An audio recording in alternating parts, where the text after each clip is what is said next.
This last one really freaks me out. It is one of the weirdest, kind of UFO UAP encounters that I've heard of. Mainly, I want you to go through it, but also can you talk a little bit? This is during a commercial phase of your life, right? With flight. Yeah, yeah, it is. So, basically transiting in a big aircraft. It was somewhere in southern Wyoming, and just another day. You're flying as a commercial pilot. I mean, things are pretty boring until you really have to use a lot of focus when you get into like certain wind situations and things like that. For the most part, though, it's pretty chill, right? And so you're up there. We're on autopilot. This was in 2024. And, just another day. It was like day 3 of a 4-day trip. So you're a little tired, but you're doing your best to stay alert as you're up there. So I'm just scanning, and that's just something that I would do just to try to stay awake is scan, chug the caffeine, and just make sure you're alert. So that's what I'm doing. And I just pick up what looks like just a white glint, so I'm in the right seat of this aircraft. There's another pilot next to me. I pick up a white glint that's probably at my 11 o'clock or so. And I'm like, oh, it's almost like a reflection. And so I was like, oh, okay, another aircraft, right? Got it. And so I'm kind of watching this thing. No calls from ATC telling us about anything up ahead of us, which air traffic control, if you're going to come within a mile of anything, they are on it. Like they are really good at their job. So a mile or 1,000 feet, or sometimes even, more than that, they're going to be chirping and saying, hey, do you see this? Do you see that? To make sure everybody sees each other. No calls from ATC. And then as this thing starts getting closer, I bump the pilot next to me and I'm like, hey, look at that. And he's like, whoa.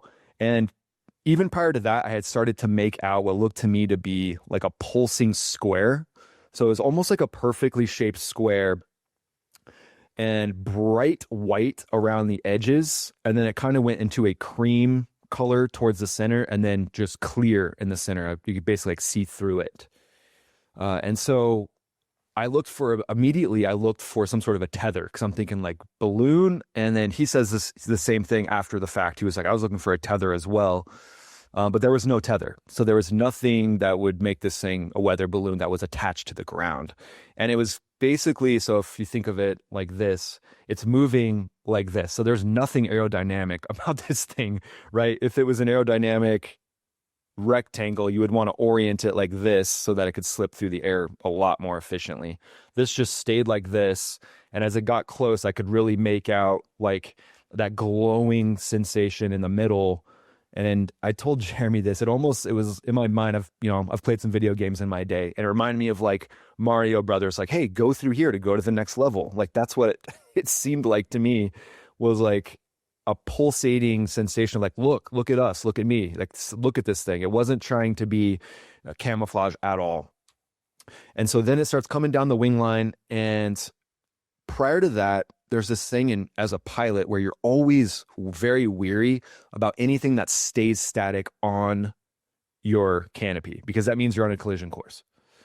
So for a while, it looked to me like we were on a collision course with this thing. I click off the autopilot and I just waited. And then all of a sudden I started to get line of sight on the canopy. So that tells me, okay, we're not going to hit this thing, but it's going to come really close. And when you're in a big aircraft and you're up at altitude, you don't want to maneuver aggressively. The air's thin, your airspeed margins for stall are a lot tighter.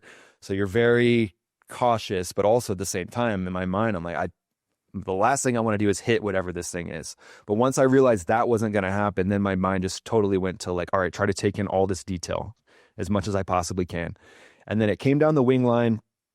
I would guess it was probably 100 feet off of in the left quadrant of our cockpit, about 100 feet down. And it just came right next to us. I could see the outline, the square, and then gone. It didn't look like it was moving very fast because the line of sight wasn't like a breakneck speed, kind of like the fighter size UAP that I told you about, but just more of a calm, steady, whoop, there it goes. And so after that, when you see anything weird, you have to make a call to ATC, to air traffic control. And so guess who was the lucky one to do that? Yeah. And the pilot next to me, he didn't want to talk too much about it after that day. Just that's the feeling I got from him. But he said, "Hey, we need to call air traffic control and make a a pilot report. So good luck." So yeah, I call air traffic control, and air traffic control, they need to report an anomalous object. Here's what it looked like to me. It was a square with pulsing edges, bright white. Can you mark this location for other traffic behind us? And there was other traffic on the radio at the time, and so air traffic control goes, "Copy, thanks." But then they asked some clarifying questions too. They were like, "Can you tell us the color again?" So they took it seriously, but they also were shocked too, which I understand. I mean, that's normal. You don't get these types of PIREPs very often. PIREP stands for pilot report. And then I heard a few other aircraft on the same frequency speak up and say, "All right, we'll keep an eye out," things like that. And everybody's just kind of like, and we didn't hear anything the next couple days. There was a little report that we did file just through some things that we needed to do, but there wasn't any report of anyone else seeing it. So About how big was it? I would say probably 50 feet tall, like 40 to 50 feet tall. Like, it wasn't small. Do you allow yourself to speculate what all these things are, where they're from, what's going on up there? Yeah, I think recently I have. So after I made the video, I kind of popped the top off. Just, hey, I'm just going to be honest about what I saw, tell my story, let everybody else decide for themselves. So, I can go down some. Are you guys okay if I go down some deep rabbit holes here? Yeah. Okay. I think with all this UAP stuff, I mean, we've seen there's like the jellyfish UAP. There's UAPs that have been seen in combat zones that have been, struck with a hellfire, and not a lot has happened.